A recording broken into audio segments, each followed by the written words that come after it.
Hi, my name is Gary, and I'd like to share with you today an analogy that I came up with, and that is, don't stop the train from delivering the goods through impatience or allowing the chimp to take control of the train. Since coming up with that analogy, it has served me a few times, and hopefully after you've watched this video, there's going to be a time in your life where it will remind you of this, and it's going to allow you to trust and not to take control of that train. A few years ago, I went to go and live with an indigenous tribe of hunters and gatherers with a good friend of mine. And it took about 4 months of planning to eventually get everything together and receive the invite from the community to come and spend the month with them. It was an incredible experience there of hunting and fishing and walking through the jungle and experiencing the different types of food. But after a month of being there, I was very happy that I was gonna leave, and I had also lost a bunch of weight. I'd been bitten like crazy by all the mosquitoes and different bugs, and we'd pretty much run out of all the food that we had. And we had booked or hired a plane, small little Cessna 4-seater plane that was going to be coming in on the Thursday to pick us up. And there'd been many days of rain leading up to this, and there was a good chance that if it rained on that day, that plane was not going to come pick us up. And so the tension definitely was building, and the uncertainty of if this plane was going to actually arrive. And it was due to arrive at 10 in the morning. By 12 o'clock, 1 o'clock, there was still no aeroplane. And by then we had given away our mosquito nets and the rubber boots that we had to the community, and so there was no turning back at that situation.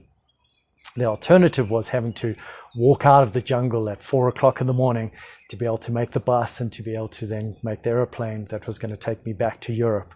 So there was a lot riding on this plane arriving, and come 3 o'clock, still no aeroplane. Eventually at 4 o'clock, we heard the sound of an aeroplane, and we ran outside with our bags and camera equipment, everything that we had, and we saw this plane coming and landed on the runway, this small little grass runway that was cut through the forest. And instead of stopping it where our hut was, it ended up taxiing all the way to the end. And at the end, there was a whole gathering of the community, and we could see as we were running down this grass runway that two people were getting into our plane and were loading up some empty containers into that plane. And I closed the door as we got close, and the engine started, and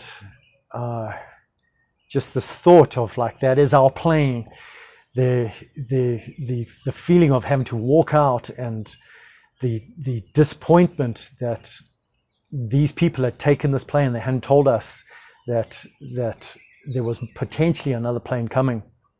And so that feeling of that chimp taking control of that situation, the train was, in this analogy, was this airplane that was going to come pick us up at the end of this incredible experience and this time with this community. And that chimp, which I talk about, that is the amygdala part of your brain. This is a very primal part of your brain. It's the fight, flight, or freeze.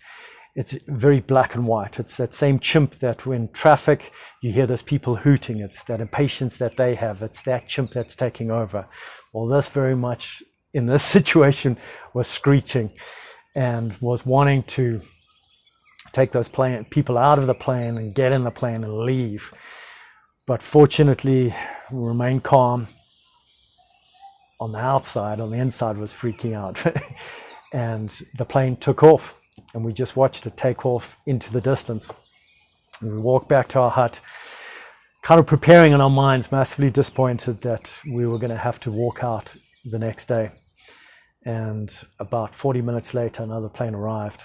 And fortunately, we were patient, and we didn't take control of that situation.